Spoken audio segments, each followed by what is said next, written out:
Bem-vindos ao canal Projetos e Artigos que Marcaram Época. Eu sou Newton Sebraga e aqui estão todas as revistas, centenas delas em que eu escrevi artigos e publiquei projetos.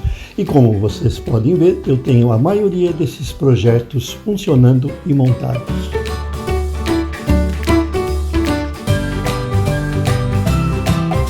Estamos em 1989. Não é a nossa sessão de arqueologia.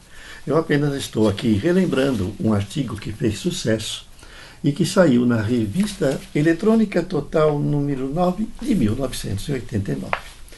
Naquela época, nós publicamos naquela edição um artigo que era um controle remoto via computador MSX.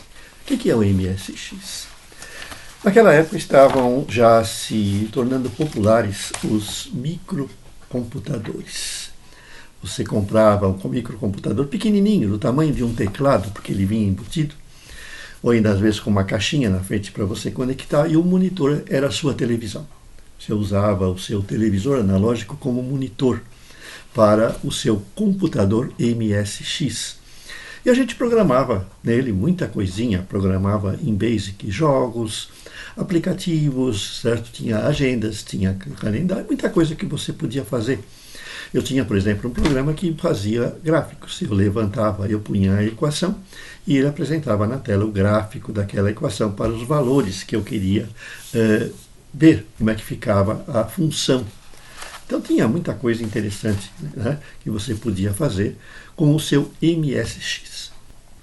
E naquela época, uma das funções, ela veio justamente do fato de que se apregoava que o computador servia para tudo. E quando ele foi criado, a ideia era controle. Era para que ele controlasse coisas externas usando um programa. Então essa foi a finalidade básica da criação do microcomputador, que depois ela modificou completamente. Assim, o MSX tinha um jaquezinho de fone que você usava para transferir sinais para um gravador. Por quê? Você gravava os programas em fita cassete, convertendo-os em tons de áudio. Era a modulação FSK, uma modulação de deslocamento de fase do sinal. Então você começava a transmitir bits, alternando sinais de 400 Hz e de 1 kHz. E nessa alternância dava o 0 e 1 que ia sendo gravado como som numa fita. Quando você queria recuperar o seu sinal, você ligava o plugzinho do gravador na entrada de microfone do seu MSX e ele recuperava o sinal. Então tinha lá o jaquezinho de fone e microfone naquele computador que você podia usar para fazer as suas brincadeiras com a informática na época. Então o que eu fiz? Naquela época eu projetei um circuitozinho que você poderia usar o seu computador como controle remoto. Você apertava uma tecla e ele gerava um tom de áudio que saía pelo jaquezinho e era jogado num transmissor que operava lá em torno de 72 MHz e era levado a um receptor. Então o projeto consistia basicamente em dar o transmissor e o receptor, que vocês podem ver o esquema aqui no artigo original. Se vocês quiserem, vocês podem, lá na descrição do vídeo, acessar o artigo original. Vocês têm lá o artigo que eu publiquei na época, que você pode usar hoje, inclusive, no seu PC. É lógico que é uma demonstração só. Peguem a saidinha lá de multimídia do som, do fone, né, no seu laptop, no seu PC e até no celular. E rodem um aplicativo que gere um tom de áudio. Tem tantos aplicativos que geram um tom de áudio. Escolhe lá, 400 Hz, 1 kHz, 2 kHz, sei lá. E use uma tecla. Quando você apertar a tecla A, ele emite aquele tom. E aí você liga isso aí na saída, o transmissor que eu descrevi. E está feito. Você tem um controle remoto. Você tem um controle remoto. É só você montar o receptorzinho que eu descrevia lá naquele artigo. O sistema que está descrito nesse artigo original da revista, ele tem um alcance da ordem de 50 metros.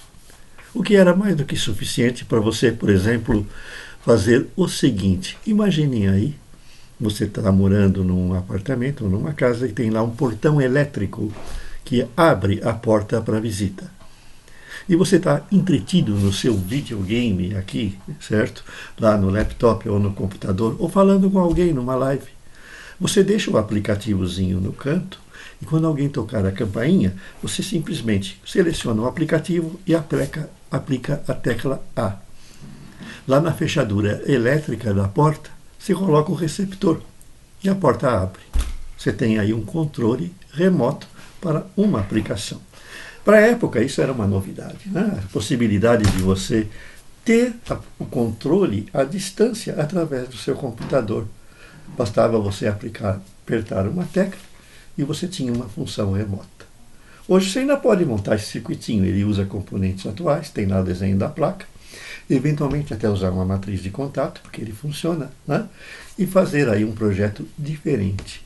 Controlar alguma coisa com o seu celular, ou ainda com o seu microcontrolador, microcomputador, com o seu laptop, tudo isso feito a partir de um projeto lá de 1989, que eu publiquei na revista eletrônica Total. Gostou desse vídeo? Quer conhecer outros projetos meus que marcaram época? Você inscreva-se na nossa playlist do nosso canal do Instituto Newton Sebraga, deixe o seu like e aguardem o próximo vídeo.